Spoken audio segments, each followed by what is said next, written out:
Your team scored a very good goal. You had your other moments as well going forward. 3-1 ultimately. What are you left to reflect on at the end of that, Paul? You have to take your chances. I think in terms of a game plan, we concede really early, and almost the temptation is, do you rip that up? But we stuck with it. I think that was important for a period to try and make sure we didn't concede again. And then we gradually grew into the game a little bit. As you said, scored a good goal, had a couple of other bits. Marco not really overly worked, I don't think, and that's the disappointment, that we've conceded 3 goals. It doesn't feel like, I weren't stood on the side today thinking we're going to get blown away. Like, that was always a kind of thought that enters your head going into the game. You're playing top of the league, some very good players, a good team. I don't think they probably reached the heights that they would have wanted to, just speaking to one of their staff then. But the important thing from their point of view is they've won the game. For us, it just feels like a missed opportunity. It genuinely felt like we could get something from that game because of how it played out on the day. And of course, a very soft penalty. That's the politest way I can put it.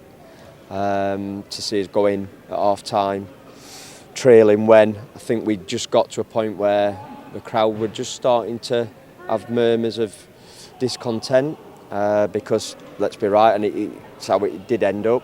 They will have all turned up today expecting a pretty easy win. And a really frustrating time in the game for that decision to go against your team as well. Looks as though you might be going in at half-time level at 1-1, and then the penalty, of course, makes it 2-1. Yeah, I mean, when we scored, it was kind of said on the bench, maybe we've kind of woke them up, and maybe they get angry and then. But wasn't the case. We looked relatively comfortable. They had a lot of possession, but we were okay with that. That today we decided that's what we would give up. But ultimately, it's a terrible decision. It really is. No surprise to me. I promise you that wouldn't have gone at the other end. I don't know. It's like they're then telling you like, oh, maybe calm down or things like that. They don't get it. They just don't get it, and it's just simply not good enough. He's an experienced referee. That was an easy decision, and he's got it wrong. In early stages of the second half, you had some good moments, didn't you? Some what might have been moments as you went in search of a second equaliser. Yeah, off the top of my head, I think Benno's whipped a great ball in. Flano's got his head to it. I don't think it was close in the end, but he was, I think, a yard lower, and it been a great opportunity. And the big one is obviously Dan, goes through, has a really big touch. I can understand why he's kind of had it, but I think it's just a little too heavy. I was hoping that then he might have just got there and the keeper commit, but he did well. He stood up and made a save. It probably hard at how close Dan ended up to the goalkeeper to have beaten him. But that's what we're saying. You have to take the opportunities when you're playing a team that are the top of the table.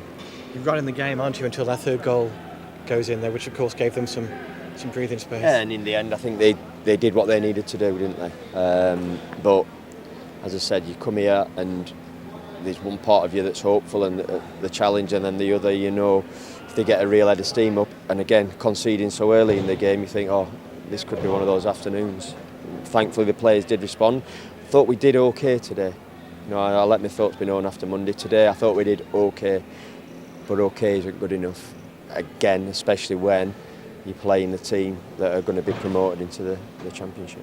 You welcomed Jordan Shipley back from suspension. You gave a first start for a while to Elliot Bennett. Happy with how they both came in and played their part today? Yeah, I think no matter what work we've done with Ships, you can tell he hasn't played for a little while. I think he'd run himself out realistically, and I thought Benno used his experience really well.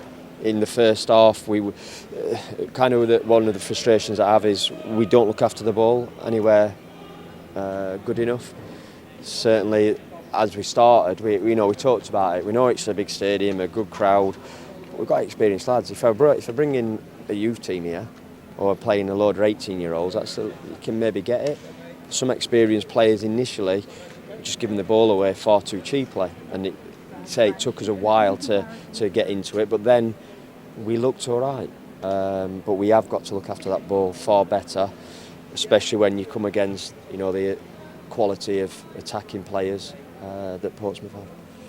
You've still got a decent gap, haven't you, between yourselves and the relegation zone? 6 points, I think it is now. Is the message, though, still very much work to be done? Yeah, 100%. Until it's mathematically proven that we're safe, which obviously we hope that will be the case as soon as possible, then the work has to continue. We'll go back to the first time I was here. We went to the last day to Oxford.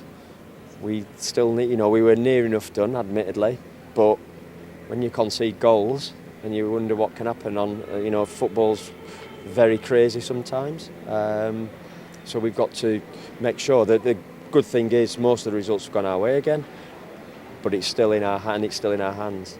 Next week we've got a home game to come, then followed by a trip to Bolton. We know how difficult that will probably be and how many goals they've been scoring, particularly at home. So next Saturday, there's no getting away from it. It's a big game for us.